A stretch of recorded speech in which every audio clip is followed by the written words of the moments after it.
Hey, I'm Red Green. This here's my workshop. I come in here a fair bit, actually. You know, a man needs a place to go from time to time where he can make mistakes in private. Because most of the time we're out there in the world where people can hear what we say, watch what we do. That's what leads to the problems. Now, I'm not saying all men are like that.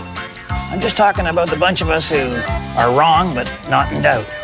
That's really what this special here is all about. It's kind of an educational thing, hoping to lead to a higher understanding, you know, between the sexes. What I'm saying is, it's just basically a huge apology. That's why we called it, We Can't Help It, We're Men. Yeah. Oh.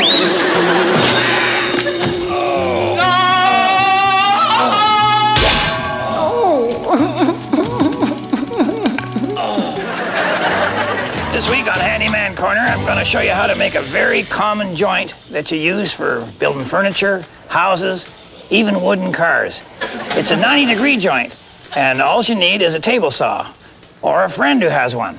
Now, I switched the blade in this thing because this was a special blade, which is used for cutting metal. That's a heck of a job, doesn't it?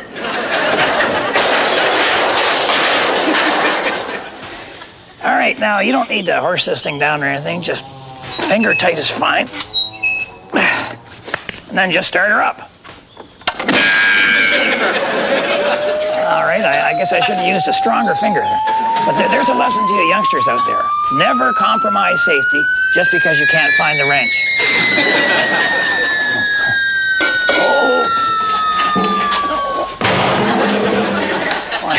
I wonder if it's still sharp. Yeah. Dear experts, la la la. All right. How old? Whoa, excellent one. Okay. How old should a child be before you explain the facts of life to them? Well, Harold, this really depends on the maturity of the child. Some of them are ready at 13, others aren't ready until, well, how old are you, Harold? 19. Until they're 21. But I'll tell you, this is one job that no parent wants to do. I'm really glad I won't have to explain the facts of life to any. Well, Dalton, how old was your daughter when you told her about the birds and the bees? Well, that's the wife's job, Red. Oh. Yeah. Well, the dad tells the son, wife tells the daughter. Right. Kind of the natural order of things. And, well, your dad talked to you, right? Well, no, he just gave me a book by Mickey Spillane called Kiss Me Deadly. And he said, this is what married people do. I thought he meant shoot each other and have car chases. That's pretty much what his relatives did. You know. Mr. Humphrey, how old was your daughter Tabitha when, you know, what your wife told her about the facts, about the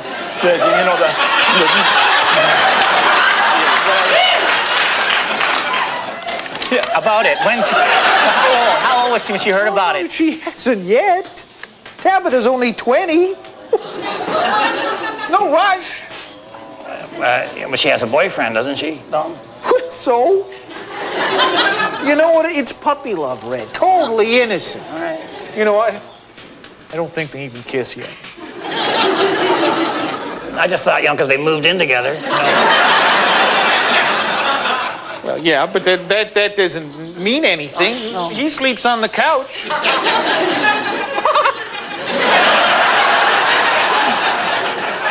Her mother will talk to her when the time's right, all right?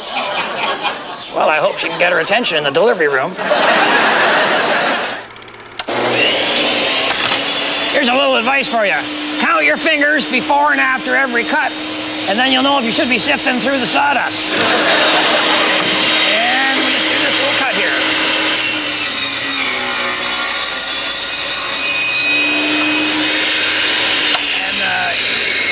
Just that easy, basically. She's, all right, well, she didn't actually cut all the way through there, so I guess we'd have to maybe set the blade a little bit higher, or you can set the table a little bit lower. It's your choice, really.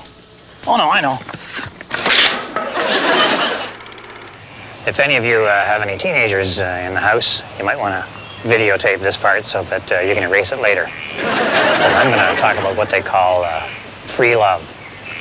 Now, I'm not saying what's right and what's wrong, but golly, you know, it's a bad thing.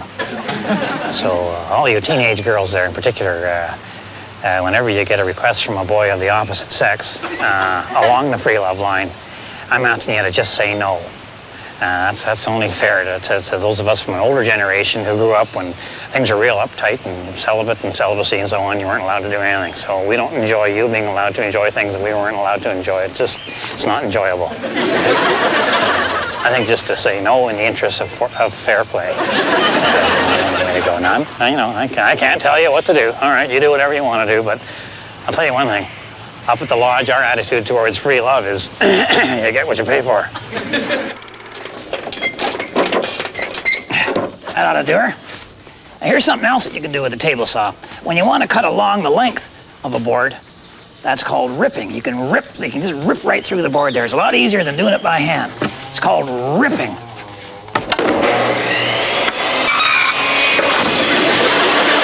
how I just kind of went ripping out of there? But here's what I wanted to show you today. You know, when you join a couple of pieces of wood in a right angle, a 90-degree angle, sometimes you make a joint like that. That's called a butt joint, and frankly, it's kind of butt ugly.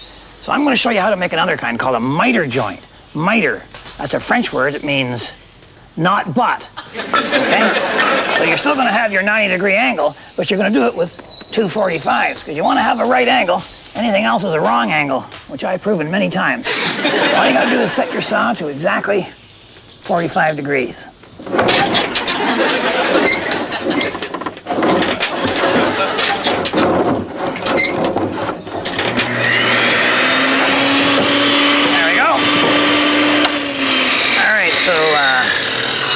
Now we got our 2 45-degree angles.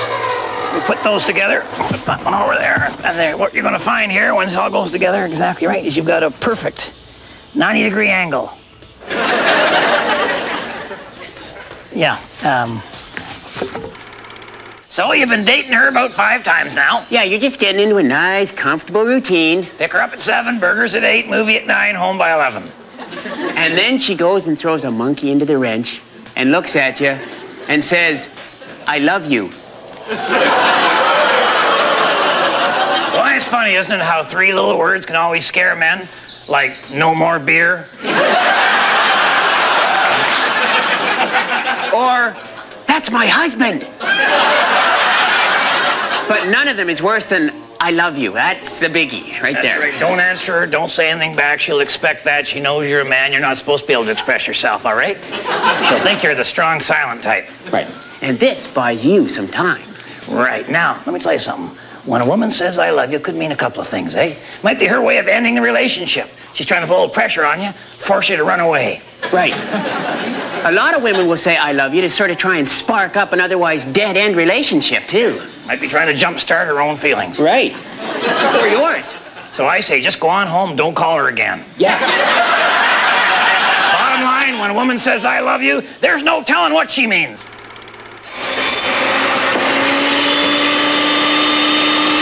All right, now I may have overcompensated a bit there, and I'm running out of wood, so I gotta think, you know, I do need a total of 90 degrees, but that doesn't have to be 2 45s, you know, I've got that's about a 72 there, so what I need to make 90 would be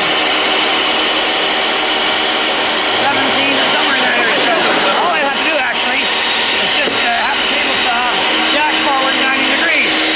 You know, table saws are a heck of a thing. I mean, they're faster, they're more accurate than what you can cut for yourself. And I'll tell you what, you know, they don't cost that much for what you get. And they're portable. This is the big one for a grand prize yet to be determined. You have 30 seconds to get Mr. Stuyvesant to say this word. 30 seconds. Oh. All right. Go. Obligation. Mother. Appointment. Proctologist. When you tell somebody you'll be there, that's a Lie. All right. When you care about something, it's because you've made a Bet. You give your girlfriend an engagement ring, you're making a Mistake.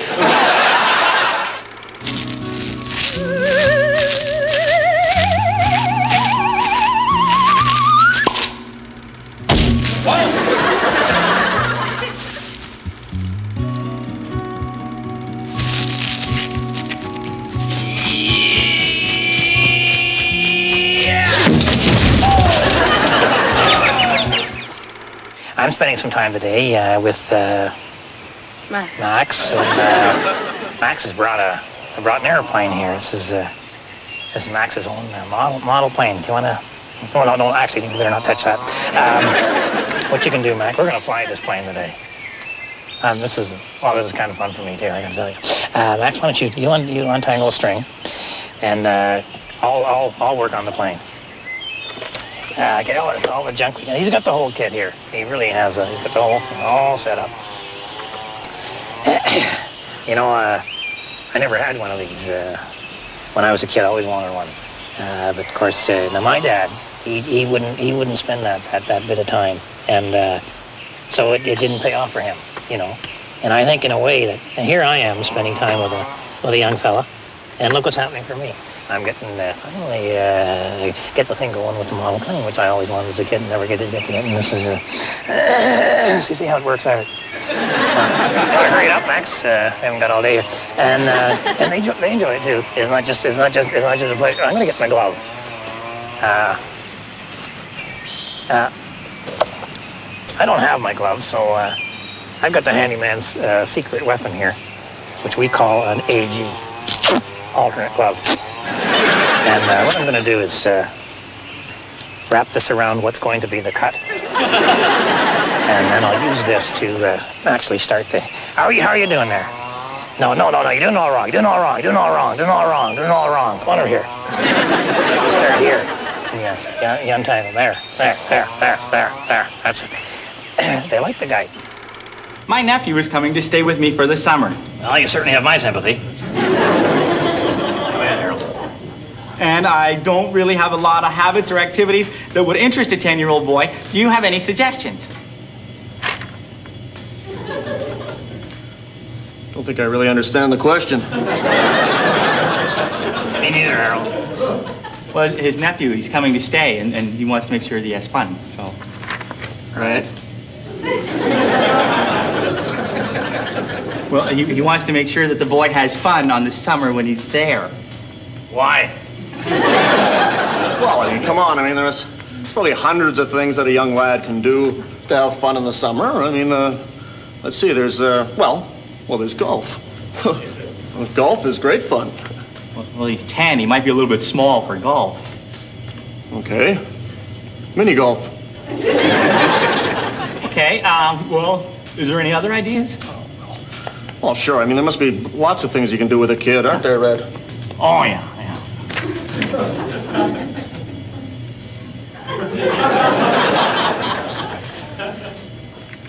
Could we be a little more specific?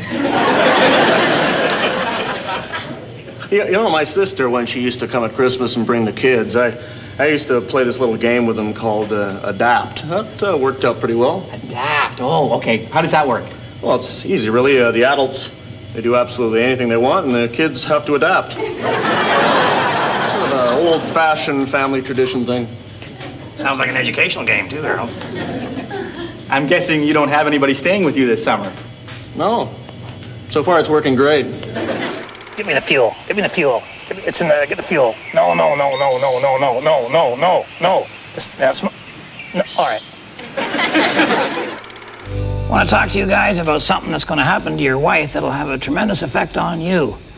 You know, a woman gets into those middle years and she has this brief biological urge to have just the one more child. I don't know why. Maybe it's because her babies are grown, or maybe she sees a younger woman expecting, or maybe she realizes that once the kids move out, she'll only have you. But believe me, parenthood at your age is not a good idea. As you're slipping into your second child, you don't need somebody around who's just starting their first. And you don't want somebody else in the house who goes to the bathroom more often than you do. So here's what you do, okay? Borrow a baby just for the weekend. Find some new parents and babysit. You know, give them a little break. I'll tell you, by the time you hit the 1 a.m. feeding, your wife will be having second thoughts. And then the 3 a.m. colic fit, she'll be asking you to phone the parents. And by the 4 a.m. diaper change, she'll be praying for hot flashes. So just let nature take its course. Remember, I'm pulling for you. We're all in this together. You know, you spend a little time with these kids, and before you know it, You gotta push down on that while you're turning it. Can't you read? Push down. No, push down harder while you're turning it. Turn that and push down. Push down and turn that. Push, yeah, yeah. Don't knock it over. You do it all, you do it. I can, when you do it, you do it. Okay, careful. Okay, that's enough. All right. Put the lid on it, put the lid on it. All right.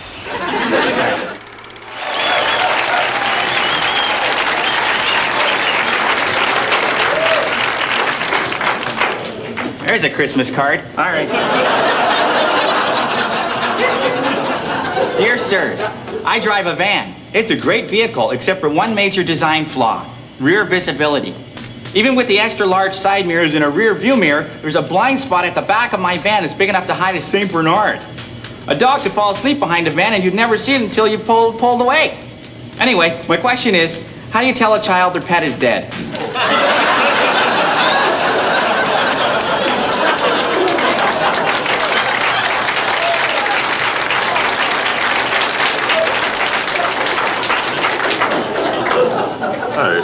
Well, I think your best route there is just to lie.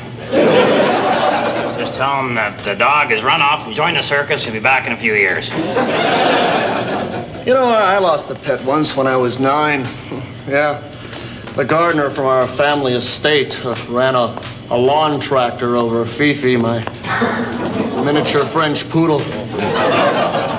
I loved her.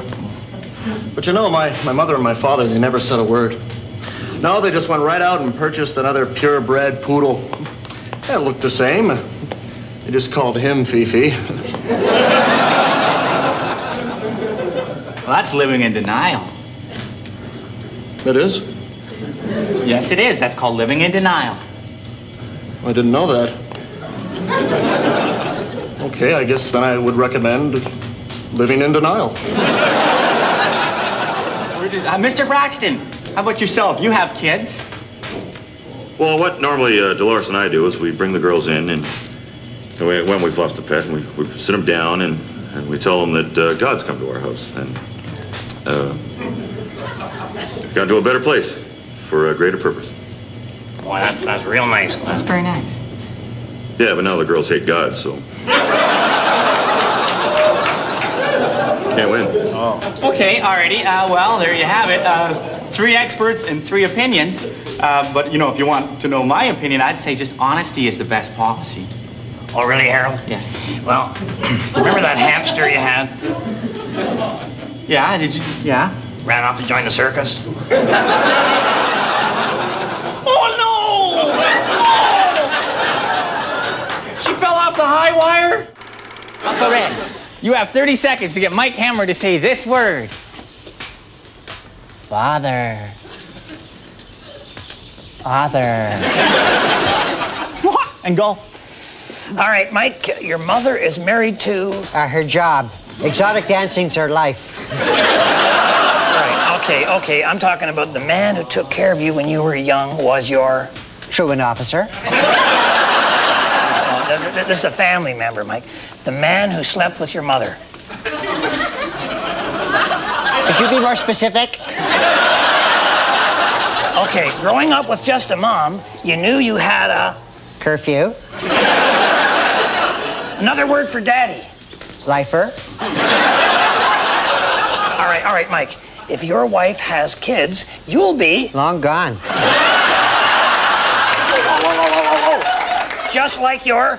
Father. There we go.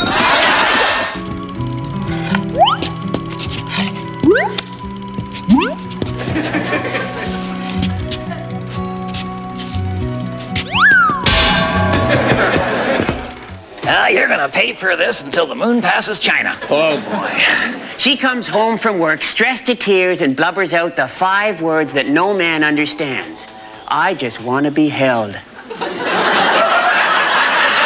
And just because they were coming to the end of the break between Wheel of Fortune and Jeopardy, you tried to substitute a hug for a held. No.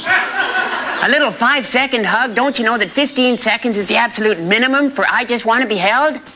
That extra 10 seconds is going to be the difference between the couch and the garage. Oh, yeah, forget all about the bed. Oh, yeah. And you know what? You could have held her for 15 seconds if you'd have just used your head. All you had to do is tilt her a little bit to the side, and then you could have seen Jeopardy right over her shoulder. This week on Handyman Corner, got something a little bit different for you. I got an anniversary coming up, and I wanted to get something special. So I thought maybe create some special gifts that you could give to, say, to your wife, or maybe your girlfriend, or even that very special woman in your life, or all three, you know. So I'm thinking to myself, well, for starters, maybe we could create our own special kind of lady shaver. Come on in here a minute, Harold, will you? And I'm thinking to myself, why don't we just use duct tape to, say, shave a leg? Because it takes a long time to shave a leg, doesn't it, Harold? Just kidding you. All right, so you got a piece of duct tape, and then all of a sudden you got no cream to worry about, no sharp blades, and no messy cleanup. You just stick her on there and just snap it right off, like this.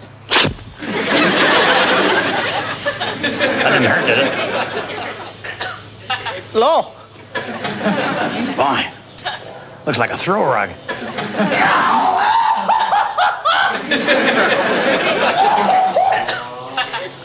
Oh, well. How about making yourself a professional salon-style hairdryer? All you need is an old TV set, but you got to get the picture tube out over there. You need a screwdriver like this. I'll screw it at the back. Done. All right. Save all the electronic components there, because next week we're going to build a laptop computer. And you're also going to need an old toaster, but all you need is the stuff out of the inside. Keep the case, because when we build the computer, this will be our dual floppy drive.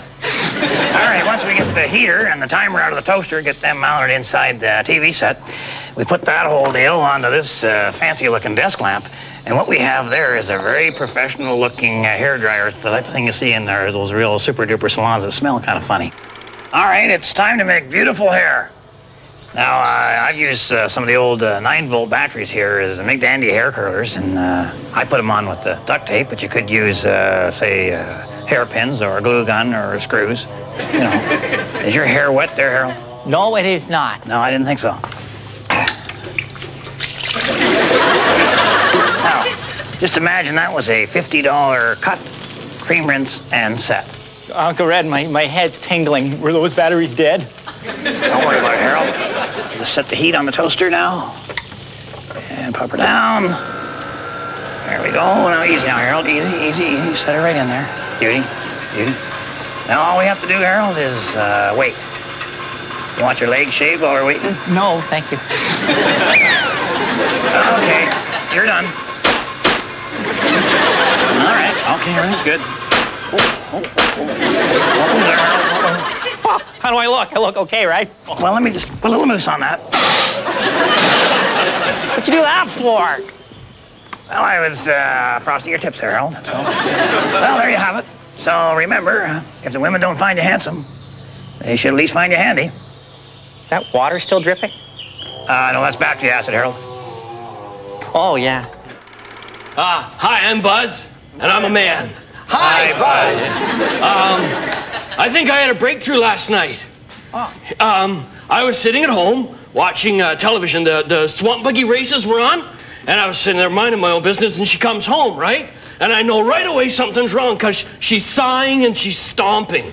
You know, the stomp, stomp, stomp. Stomp, stomp, stomp, stomp. So eventually, I sat up, I muted the TV, and I said, "What?" Very good. All right.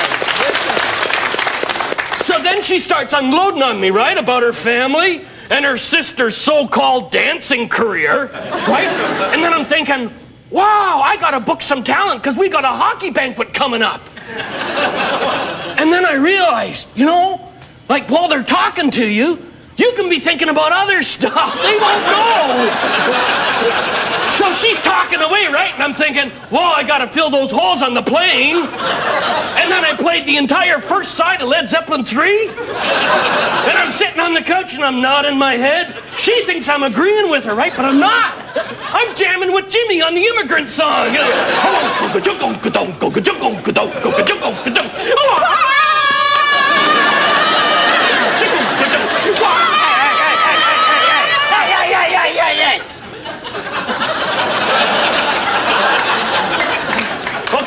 so anyways, so she's done all this talking, right? She feels better, and I've figured out how to rewire the basement.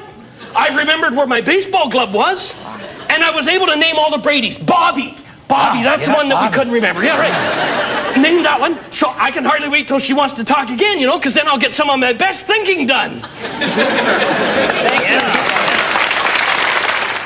This is the big one. The grand prize is from Mr. Ed's End of Line and Odd Lots, an entire case of Quebec Nordique hockey uniforms. All right, Uncle Red. Uncle Red, you have 30 seconds to get Mr. Humphrey to say this word. 30 seconds and go. All right, emotions. Messy. No, emotions. Weird.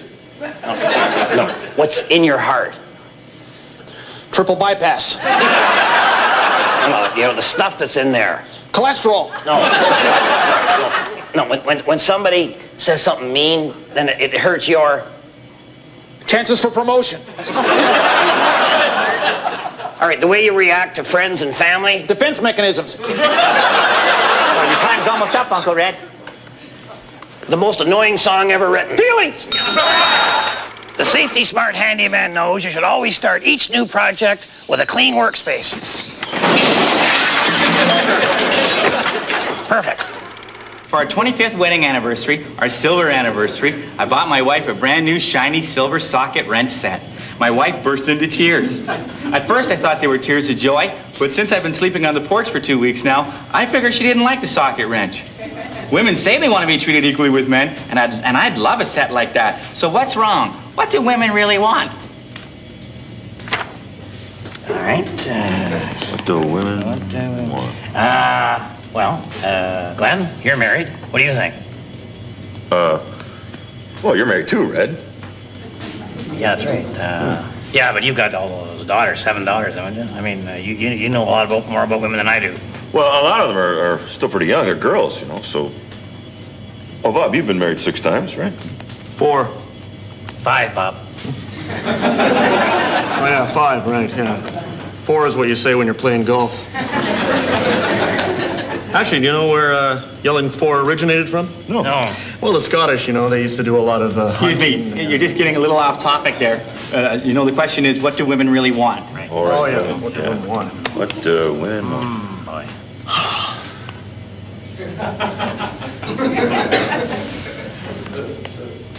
Well, you know, actually, in reference to the guy's letter, I broke a socket wrench just last week. You're kidding. No. How'd that happen? Well, I was taking the rear suspension off this old bus I bought to turn it into an RV, Oh, yeah. and the torque, bang, snapped it right in half. Oh, my Gone. Wow. What do women really want? Oh, yeah. Women question. Women.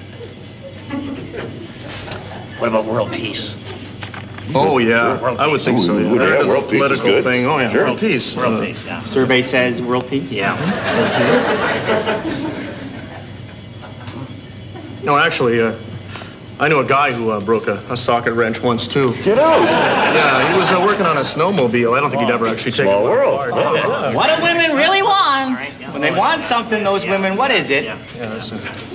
Okay, well, we got world peace.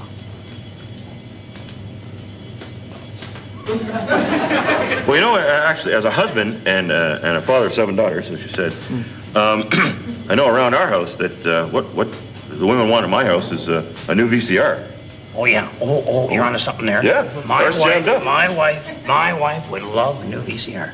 Yeah. Well, you know, it's a Yeah, funny thing that you mentioned that because my last wife, she had custody of the TV and the VCR. Oh, there's a theme there. We got it. That's something there. That's it. Yes, sir. All right.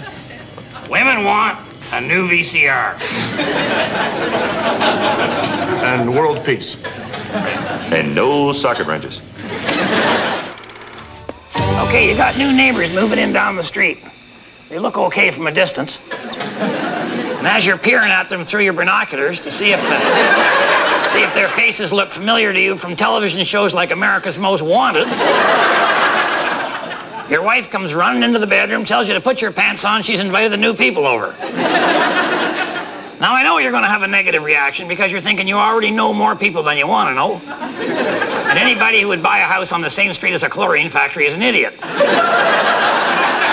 Except for you, of course. But you've got entirely the wrong attitude. When the moving van pulls into the driveway, you run right over there. You say, howdy, neighbor. All the time keeping an eye on everything coming out of the truck. What you're looking for is power tools, gardening equipment, and especially a big screen TV. When it becomes obvious that they're a little better off than you are, you try to figure out some way the families can get together at each other's houses maybe once a week, even more often during the playoffs. It's okay to give a little as long as you get a lot. That's called free trade. Remember, I'm pulling for you. We're all in this together.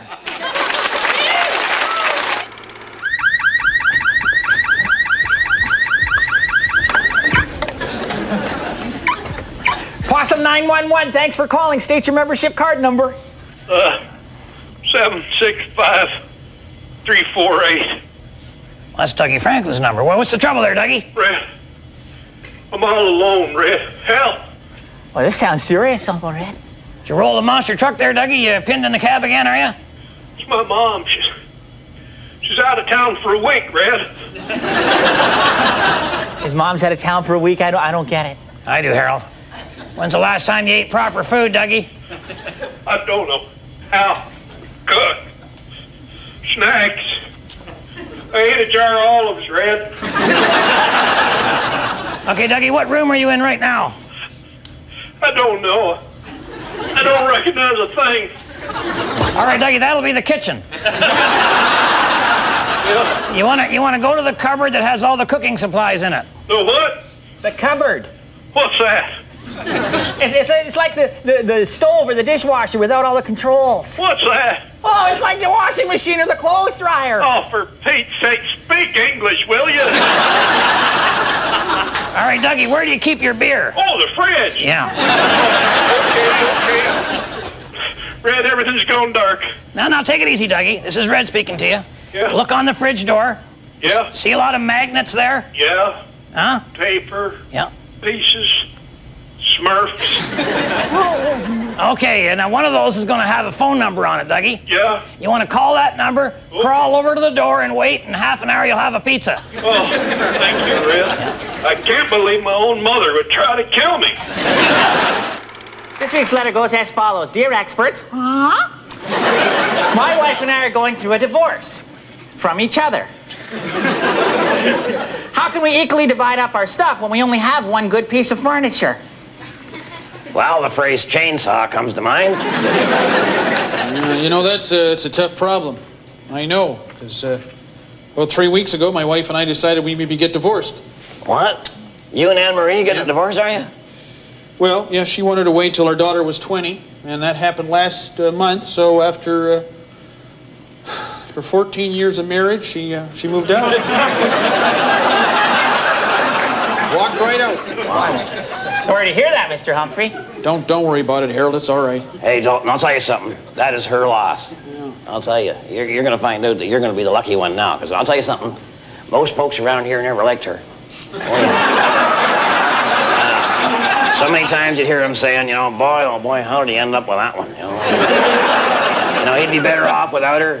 She's holding him back, so don't you worry. I had no idea that folks felt that way. Oh, man, I'm telling you, they just couldn't stand the sight of her. And when they find out that this thing has finally gone kaput, there's going to be a big celebration, I'll tell you that. Well, I wonder how they'll feel when they find out that she's come back after a week and we reconciled, decided we really loved each other.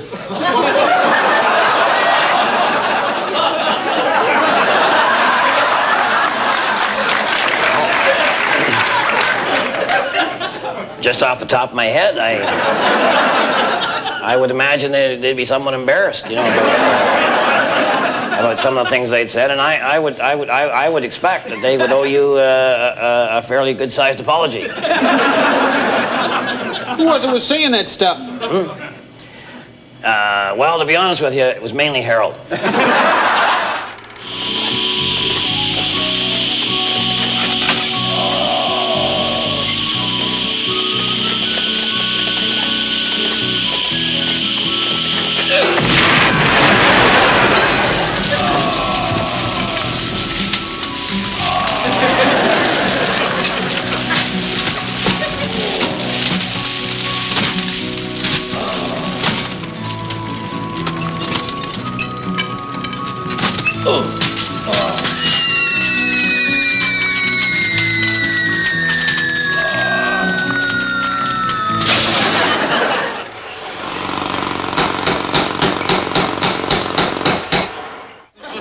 when the ice melts with this baby, and you want to get rid of the excess water, no problem.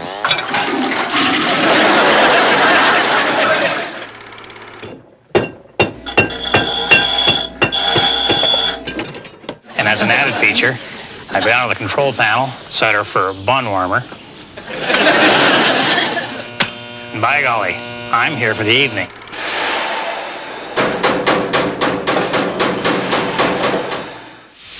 Cutlery's okay, but the dishes seem to have melted here. Oh, no, wait.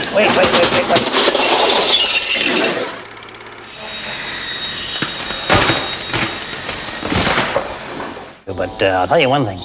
You've got a one-of-a-kind here. So remember, if the women don't find you handsome, they should at least find you handy. Does that every hour on the hour.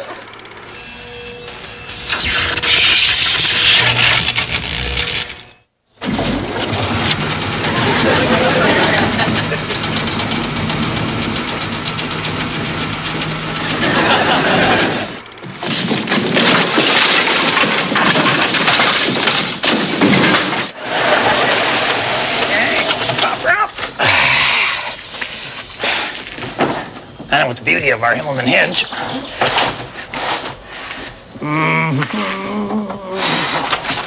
tell them to stand well back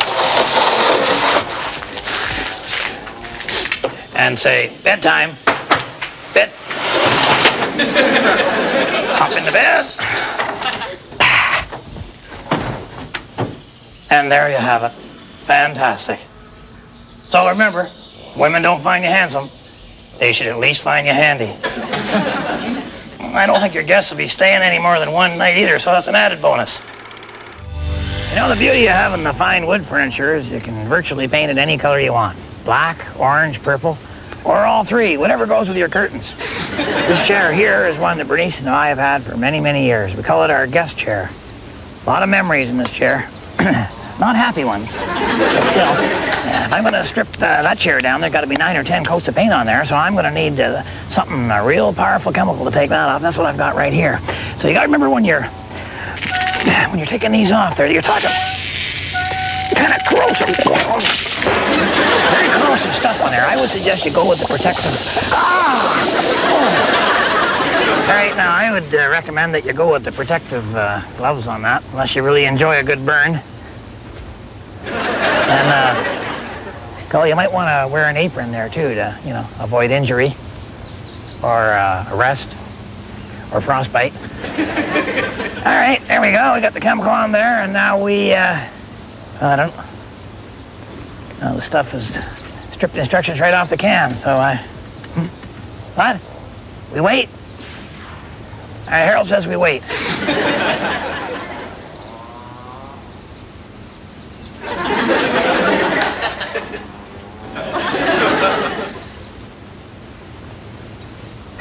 Well, I've been waiting here for upwards of 2 minutes. And as you know, nothing bugs a handyman more than a stripper that works too slow. So I think we gotta spike up our chemical mix a little bit, so I'll throw some of the normal stripper in there, and then I got this other special stuff. Got this from my grandfather. Not quite sure what it is. They found it in the barn after the cow died. Oh boy, it's pretty thick. That should do the trick. Oh my. All right, get that on the chair.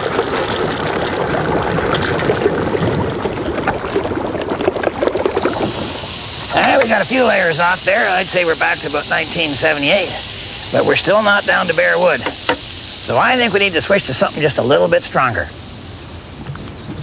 Well, I'll tell you, I got a great mix going in here. I got bleach, and I got the caustic soda in there, and I got the drain cleaner, and I got a little bit of the nail polish remover, ammonia, peroxide, and 6 bottles of Mr. Gouda's Snappy Pop. So now all I need to do is take my car battery and kind of jump-start the whole shebang.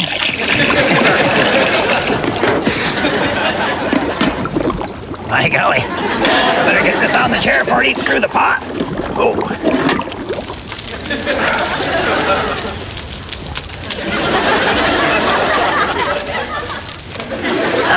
And there we go. Chair's a little smaller than I would have thought. It must have been a lot more paint on there than I... By golly, that chemical is... You know, we haven't just refinished the chair. We've I've actually finished it. Remember, women don't find you handsome. They should at least find you handy. Doesn't surprise me.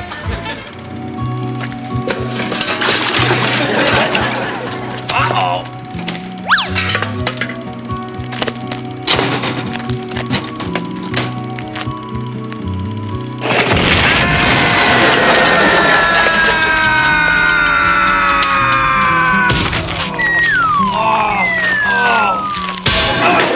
Uncle Red, you have 30 seconds to get Mr. Franklin to say this word. 30 seconds and go. All right, household appliance. Widescreen TV with a built-in VCR. No, for cleaning. For cleaning. Yeah, for cleaning. Cleaning. Yeah, cleaning. No. For cleaning, Doug. Cleaning. Yeah. It's for cleaning. Yeah. Give me another clue. Another clue. For cleaning the floor. Old underwear. A woman uses this to clean the house. Air freshener. No, this thing sucks stuff up off the floor. Oh, a dog. No. No, this sucks everything up. Dirt, lint, dust, everything. A baby? All right, my name is Red, and I'm a man. Hi, Red. Yeah. All right, let's do the Men Anonymous Pledge, I guess. I'm a male, but I can change if I have to, I guess. Okay, well done. Well done. All right, let's just, roll up in the meeting. Let's get started right away. Who wants to share their feelings? Crazy? Okay, who wants to tell a really good story about themselves? Yeah. Oh, okay, great, yeah. Okay, Dalton. Oh. All right, my name's Dalton. Hi, Dalton. I'm a man, and I have been ever since the age of 9. I'm working on it, and one day at a time. Anyway, I was out in the garage the other day, and I found this. And I don't know what it's for, and I don't know what it does, and it's not worth much, obviously, and can't think of a thing to use it for, so I threw it out. All right, very good. Yeah, I know that someday I'm gonna be working around the house doing something, and I'm gonna need it, but it'll be the perfect thing. I threw it out. How come you still have it? Well, I thought of what I could use it for, so I went back and pulled it out of the garbage. What are you going to use it for? Well, to bring to the meeting. To show you. To show my resolve. I'm going to keep this as a reminder of how strong I am when I put my mind to it. This is a trophy! Oh, yeah.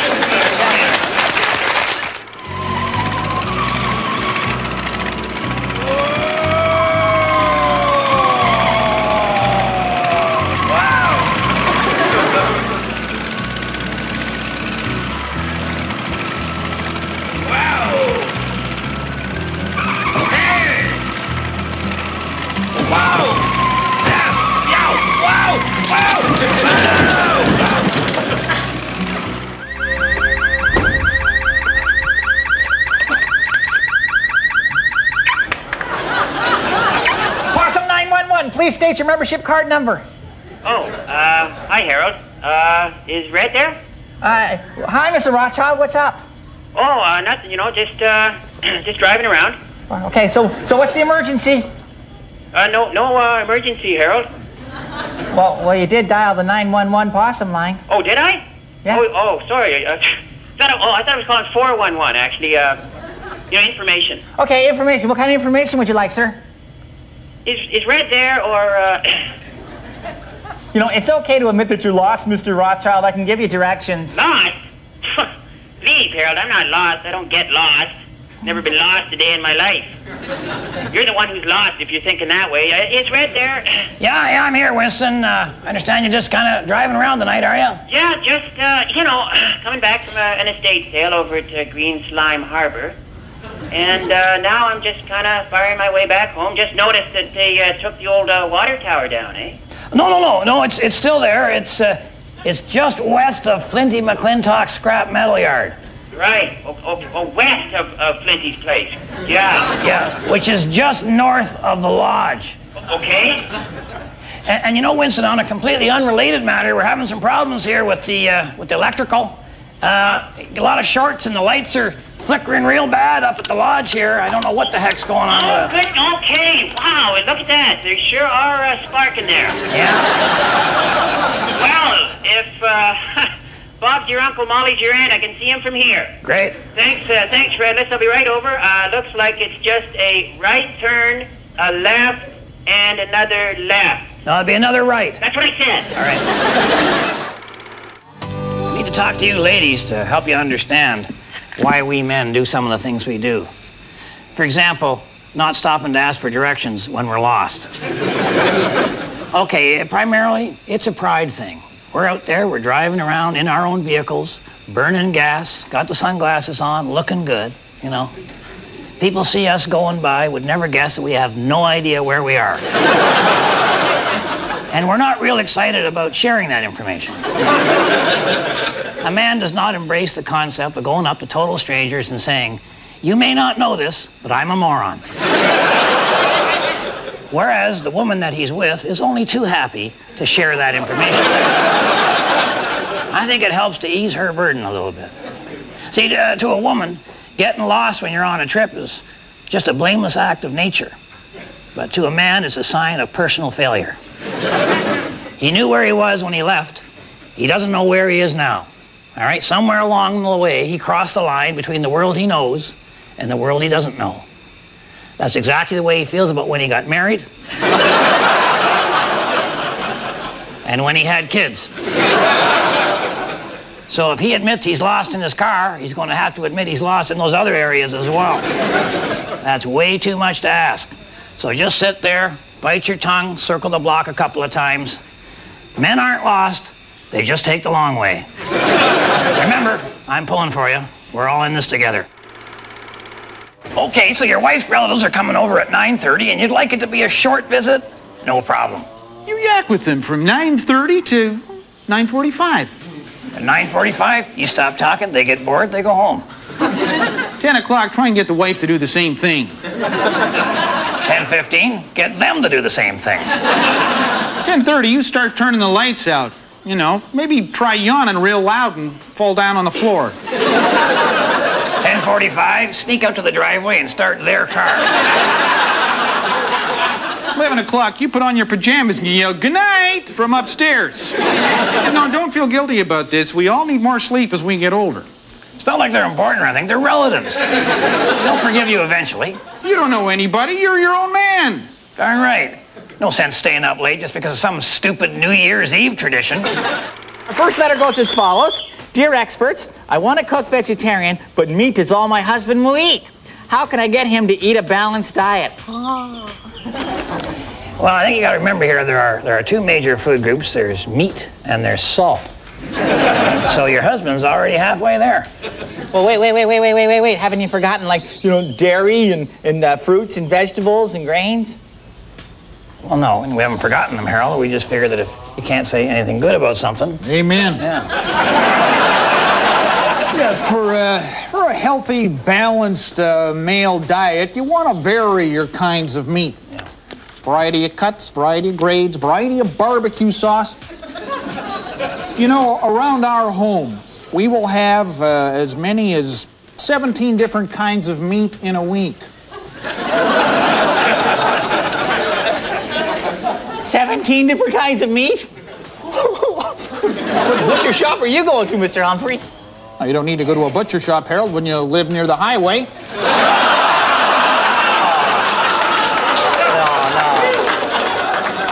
So, you're eating the roadkill, are you there, Dalton? We're eating all natural, organically raised, free-range, automotively processed food products. So, Dalton, like, how do you cook, you know, the roadkill thing? Well, it's not hard, you know. Most of it's already grilled.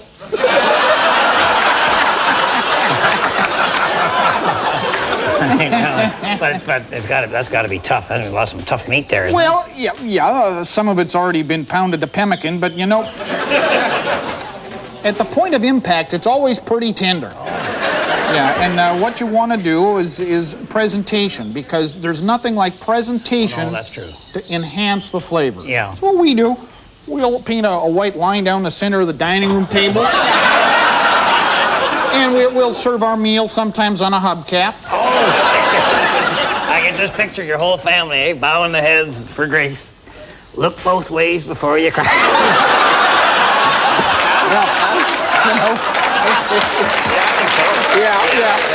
But, you know, sometimes we'll sing a couple of verses. I got my kicks on Road 66. Well, I hope you two clowns just remember, you are what you eat. Well, you know, that's true, Harold. Tell us more about your vegetables. Well, this week now on Handyman Corner, I thought what I might do is take old man Sedgwick's coffee table and restore it to its original condition. Well, no, maybe not original condition, but at least the condition it was in before Moose Thompson sat on it. The problem here is the legs are way too spindly on this thing, as they are on old man Sedgwick. So what I'm gonna do now is kind of fix that up. I guess a lot of people would throw that right out, but hey, I'm not a lot of people. I'm barely me. So what I'm gonna do is turn a whole new set of legs for that coffee table with this electric lathe right here. The electric lathe, great thing for making round stuff like candlestick holders, swimming pools, hats. You just take the wood stock you're gonna work with there. Well, not wood stock really. Well, there's a remember. Oh, and you just fire that in there, just like that, tighten her down. And you take one of these tools like this, and you just shave off anything that isn't round. Sort of like what you do in the shower in the morning. All right? Plug her in, fire her up.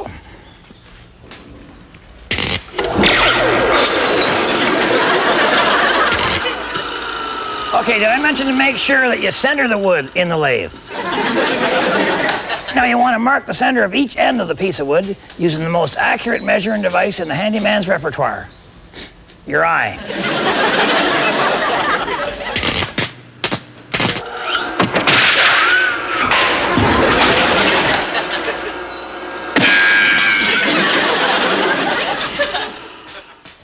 So I'm thinking, hey, if we're gonna make round things out of a piece of wood, why not start with a round piece of wood? Surprised you didn't figure that out earlier. Let's have a serious moment now, though, about safety. Protection for yourself is a very powerful industrial tool here. I would recommend you get yourself high-quality safety helmet, some sort of an eye shield, eye protection, safety goggle type of unit, and extra thick industrial strength gloves. All of these things are important. This is your health at stake here. And there was one other thing. I can't remember. I guess it wasn't important. All right, let's get lathing. Oh, tools are over there.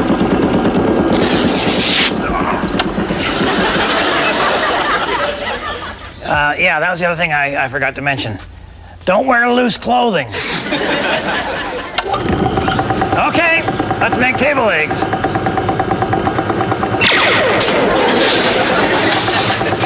Wrong tool.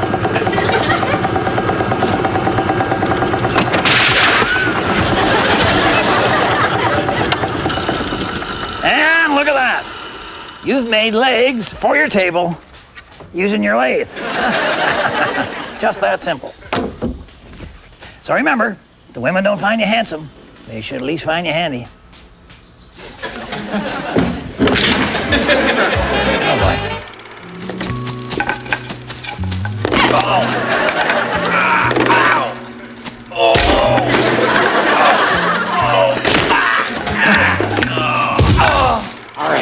All right. You're sitting at the kitchen table, stirring your coffee, minding your own business. Suddenly you look up, she's staring right at you. Yeah, you realize your wife's been talking to you and you haven't been paying attention? And here's the capper. Yeah. She just said, well, what do you think? Well, she's got you cornered. You can't say you weren't listening. And you can't say something like, oh, geez, I don't know, dear. Why don't you decide? I mean, that's a lame excuse. She know you weren't listening, right? And she's going to get mad. Oh, yeah. The best thing to do in a situation like this, don't look at her. No. When she sees that blank look in your eyes and sees you breathing through your mouth, you're a dead duck. No, the best defense is a good offense. Change the subject right then and there. Want to know a great subject? Her. Tell her how great she looks. Say, how long has it been since I told you how much I appreciate every little thing you do? Yeah, or just say, when was the last time we were out together on a nice evening? Oh. Be careful with that one. That should only be used by a professional. Yeah. The most important thing is to, while you've got her distracted, is to get out of the room fast before she remembers what she was talking about. Hopefully she wasn't paying attention. Yeah, like you. I want to talk to you middle-aged guys out there now. I know this may be a little hard to take, but I got to say it anyway. When you get to be as old as we are, and I know it's hot outside, but you got to stop going topless. Please, for God's sakes, wear a t-shirt at all times. Yeah, I know, 20 years ago, I didn't look so bad either in nothing but shorts and a pair of running shoes. But even I'm giving my neighbors a break now. I mean, we used to look like hard washboards. Now we look like sea cows. Some of us have breasts, and it's scaring the kids and confusing the babies. And that's a lot of hair to look at. Strange clumps on the back and on the side, coming out the nose and the ears, and none on the head. It's like your skin got too tired to hold your hair up that high. So wear a shirt, okay? Because when a shirt flaps and wrinkles in the breeze, it doesn't look too bad. When skin does that, that is not pretty.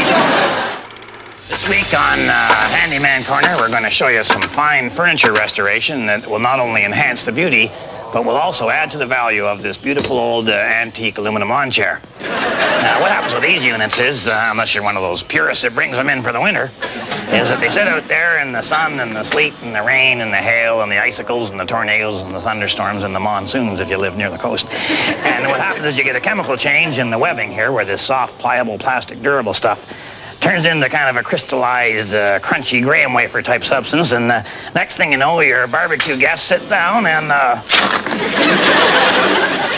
spill their hot dogs and beer all over their leisure suits, not to mention the 4-inch sliver from the deck that goes up through the seat of their pants in search of a new home. And before you know it, your dinner party goes from your backyard to a small claims court. Now, this might look funny, and it is, but not if it happens to you. But instead of throwing the chair out in the garbage, or I should say throwing it in the garage with the idea you're going to fix it someday for 9 years or 10 years or 100 years, and then throwing it out, I'm going to show you a way to restore this antique beauty back to as good as new.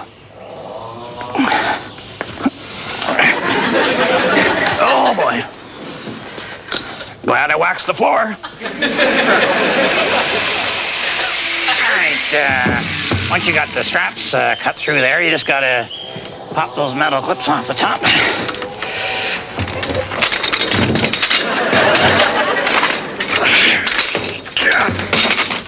Those things are really on there.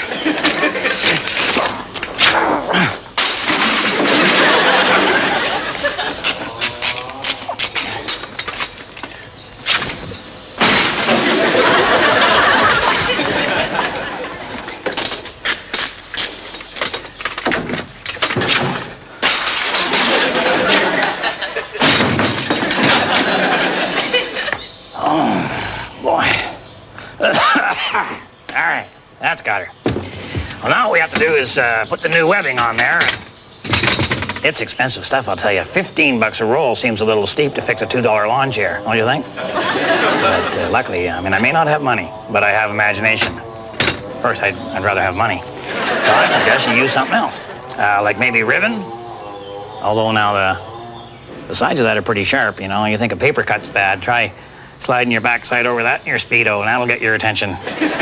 Have your own checkerboard on there. Or you could use a lamp cord. That'll work good. That's not sharp on the edge at all. It comes in the brown, comes in the white, could be kind of attractive. And of course, I have a ton of this left over from that electric weaver's loom I made last year. Or car seat belts. That would work. Oh, you're sitting on them anyway. Might as well make it official. Or you can even use, I guess, the kids' skipping rope, you know, while they're at school. They don't mind you doing stuff like that. Whatever it is you use, you want to attach it all on there with the handyman's secret weapon, duct tape. Now, you can do it that way, but I got a better idea.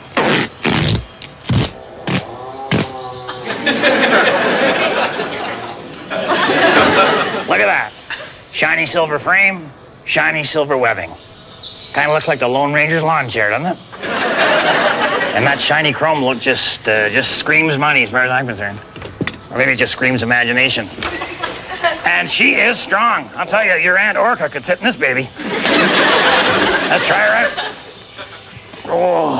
Oh yeah. Oh, that's solid. That is solid. You got room for me in here and a fully stocked cooler. And you know what you could do is you could say make a patio umbrella and a hammock and even a garden trellis.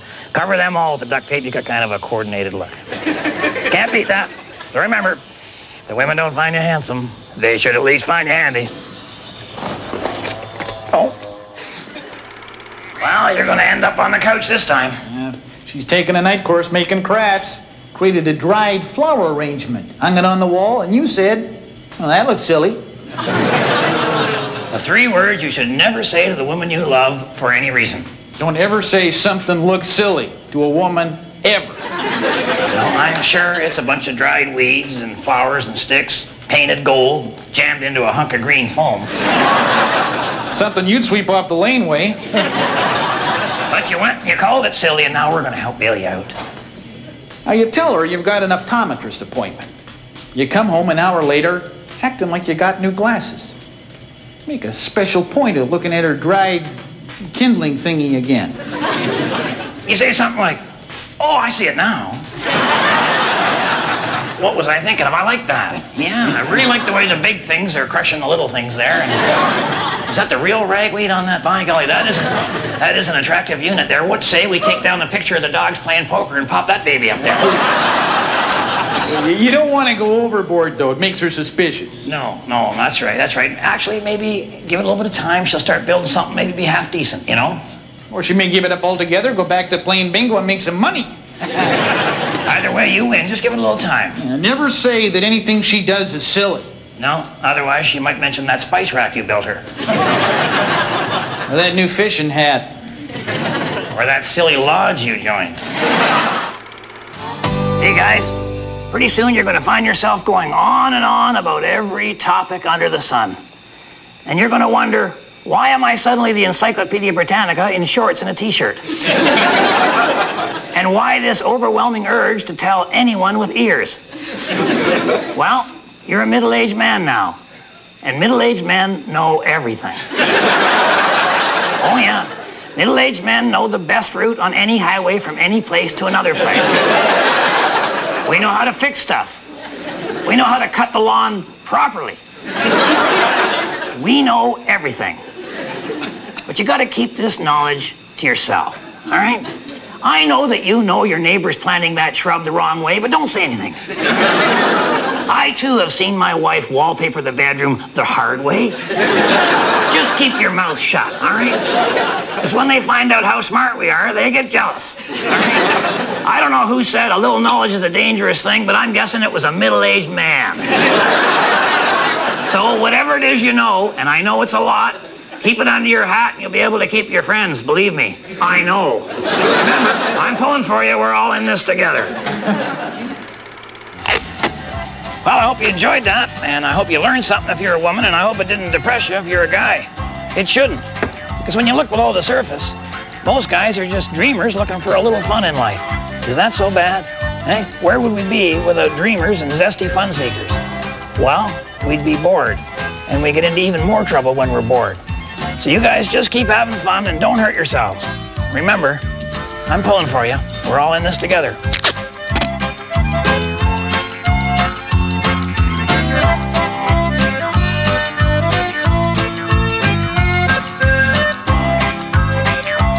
To join Possum Lodge or to get yourself some Possum Lodge merchandise, call 1-800-WHY-POSSUM.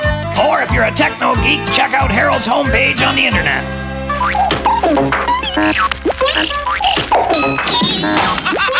Boy, this is too much!